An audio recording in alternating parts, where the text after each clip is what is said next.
we're in New York City today speaking with Sandra Hicks, author of The Big Wedding, 9/11, The Whistleblowers, and The Cover-Up. Sandra, thank you so much for being here today. Pleasure to be with you.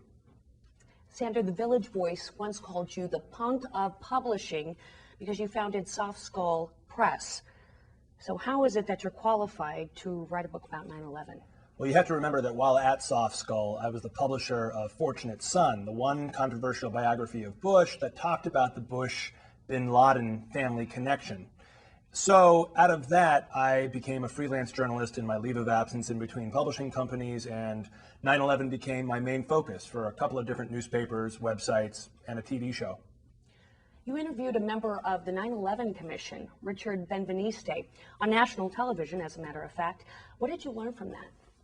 Well, that was a really incredible interview because, you know, in print journalism, if somebody says no comment, then you're really left with nothing. But in TV journalism, if somebody says no comment to you 3 different times over the course of the interview, then obviously they have a lot to hide. That's exactly what happened in my interview with Richard Benveniste, and it showed that the 9/11 Commission was a cover-up. Sandra, what do you think about all the people who could say, oh, that's Sandra Hicks, he's just a conspiracy theorist?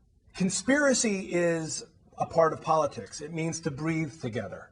And there is documentation of that 9/11 was the product of a conspiracy, specifically a conspiracy between the CIA, Pakistani intelligence, and the so-called Al-Qaeda organization, which is really most likely just a product of Pakistani intelligence and CIA intelligence. How similar is your work to that of Michael Moore's? Michael Moore did some important breakthrough work. You know, nobody was talking about the Bush-Bin Laden connection in Hollywood until Fahrenheit 9/11. But I go a little bit farther than he was willing to go.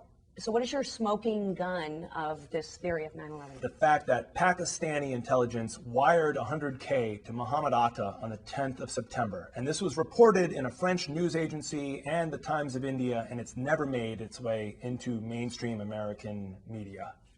Thank you, Sandra, for joining us today and giving us some insight into your new book, The Big Wedding, 9/11, The Whistleblowers, and The Cover-Up. What you say is right. Our country's in big trouble. Everybody needs to get a copy of this one. It's a good one. Don't miss it. Thank you for joining us.